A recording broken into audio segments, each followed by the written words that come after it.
Selamat malam saudara yang kasih Tuhan.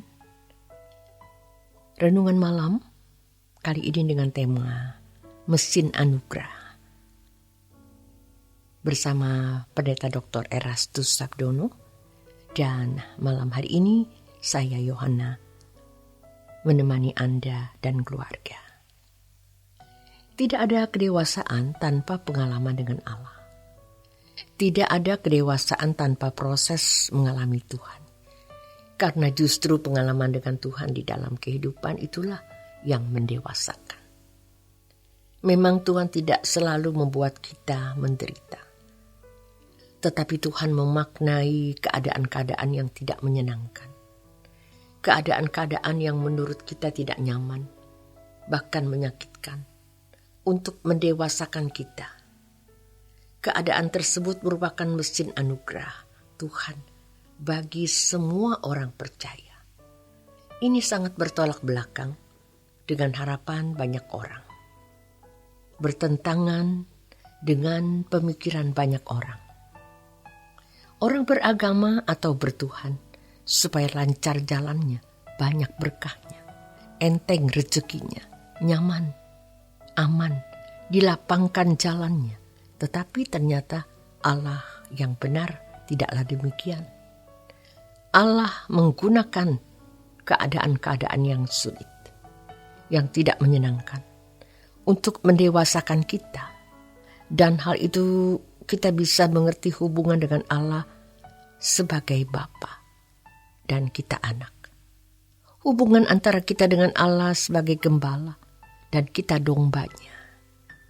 Justru melalui pengalaman-pengalaman yang tidak mengenakan itu, kita dapat menemukan relasi atau hubungan yang benar, yaitu proporsional antara kita dengan Allah. Kalau Allah menjadikan kita biji matanya, anaknya, kekasihnya, mestinya kita juga memperlakukan Allah demikian. Allah segalanya bagi kita. Allah yang ditandai dengan pengakuan yang kuingini engkau saja. Sekalipun dagingku dan hatiku habis lenyap, gunung batuku dan bagianku, tetaplah Allah selama-lamanya. Ketika seseorang masih menaruh pengharapan dan perlindungannya kepada sesuatu, ketika seseorang berharap materi dunia, penghiburan atau hiburan-hiburan dunia membahayakan dirinya, belum bisa menjadikan Tuhan sebagai kekuatan hidupnya. Sulit bicara ini kepada orang muda atau orang tua yang sudah lama hidup tidak menjadikan Tuhan sebagai harta kekayaannya. Orang-orang yang mengalami pengalaman seperti ini adalah orang-orang yang mengasihi Tuhan. Kalau tidak mengasihi Tuhan, tidak bisa. Seseorang tidak bisa mengasihi Allah dalam waktu pendek atau dalam waktu sekejap. Mengasihi Allah harus dibangun melalui perjalanan waktu yang panjang. Demikian pula kehidupan orang percaya terhadap Allah. Cinta mula-mula harus disertai pertumbuhan dan kedewasaan rohani. Seiring dengan kedewasaan rohani, maka seseorang mengasihi Tuhan secara dewasa. Kasih yang dewasa oleh seorang anak Allah yang dewasa ditandai dengan membangun hubungan yang harmonis dan proporsional dengan Allah. Hubungan yang dewasa dengan Allah, Allah tidak membutuhkan proses pendewasaan. Kita yang membutuhkan Allah, menghendaki hubungan yang dewasa dengan anak-anaknya. Dan hubungan yang dewasa tersebut ditentukan oleh kedewasaan kasih seseorang kepada Allah.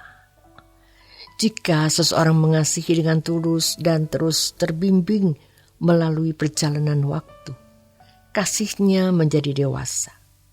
Maka kalau orang mengisi hatinya dengan berbagai kesenangan tanpa batas, tiada henti, ia akan sampai pada level tidak hanya pernah bisa mengasihi Allah dengan benar. Orang-orang seperti ini adalah orang-orang yang terlatih mengasihi dunia. Orang-orang duniawi yang tidak pernah masuk surga karena mereka bukan manusia surgawi. Sebab yang masuk surga itu manusia surgawi. Jadi, orang itu sudah bisa mempertimbangkan apakah dia masuk surga atau tidak. Kalau kita mulai sadar bahwa ternyata kita belum mengasihi Allah secara benar, kita harus mulai berjuang untuk mengasihi Allah. Tidak ada kata yang bisa menggantikan keadaan di mana seseorang menjadi kekasih Allah. Menjadi kekasih Allah yang dewasa, di mana hubungan antara orang percaya dengan Allah itu harmoni. Dan Allah bisa menikmatinya. Mengasihi Allah itu bukan karunia, melainkan buah perjuangan dari kehendak bebas masing-masing individu. Jadi kalau orang mengasihi yang lain, pasti dia tidak bisa mengasihi Allah karena orang tidak bisa mendua hati. Jadi seorang Kristen bisa mengasihi Tuhan dengan segenap hati, segenap jiwa, segenap akal budi dan kekuatan. Tetapi juga bisa mengasihi Allah dengan setengah hati, separuh hati, atau tidak sama sekali.